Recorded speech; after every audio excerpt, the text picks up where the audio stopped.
ധന്യൻ മാറിവാനിസ് പിതാവിന്റെ വാക്കുകളിൽ ഇവരിന്ന് ഭക്ഷിക്കുന്നത് സ്വർഗീയ വഴി ആഹാരമാണ്. സ്വർഗീയ വഴി ആഹാരമാണ് എന്ന് പറഞ്ഞാൽ ഈ ലോക ജീവിതത്തിനും പരലോക ജീവിതത്തിനും ഉപകരിക്കുന്ന ഏറ്റവും അഴുകാത്ത ഭക്ഷണം, സൗഭാഗ്യത്തിന്റെ ഭക്ഷണം, നിത്യജീവിതത്തിലേക്കുള്ള ഭക്ഷണം.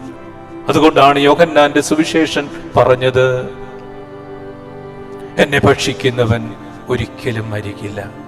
ആ ഭക്ഷണമാണ്, നിത്യജീവന്റെ അപ്പമാണ് ഭക്ഷിക്കാൻ പോകുന്നത്. ഏതാനും നിമിഷം കഴിയുമ്പോൾ അവരിലേക്ക് വചനമായ ദൈവം, എമ്മാനുവേലായ ദൈവം, അപ്പമായവൻ ഇറങ്ങി വരികയാണ്.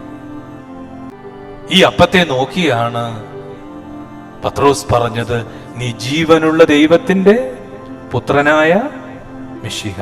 ആരാണ്? നീ ജീവനുള്ള ദൈവത്തിന്റെ ആ പുത്രനെയാണ് സ്വീകരിക്കുന്നത്. ഇവരുടെ മാംസത്തില്, രക്തത്തില്, വിചാരത്തില്, വാക്കില് അവൻ ലയിക്കുകയാണ്. കുഞ്ഞുങ്ങളെ, നിങ്ങൾ വലിയൊരു അത്ഭുതം കാണാൻ പോകുകയാണ്. അത്ഭുതം അനുഭവിക്കാൻ പോകുകയാണ്. നിങ്ങൾ ദേവാലയത്തിൽ വന്നതുപോലല്ല തിരികെ ഇറങ്ങിപ്പോകുന്നത്.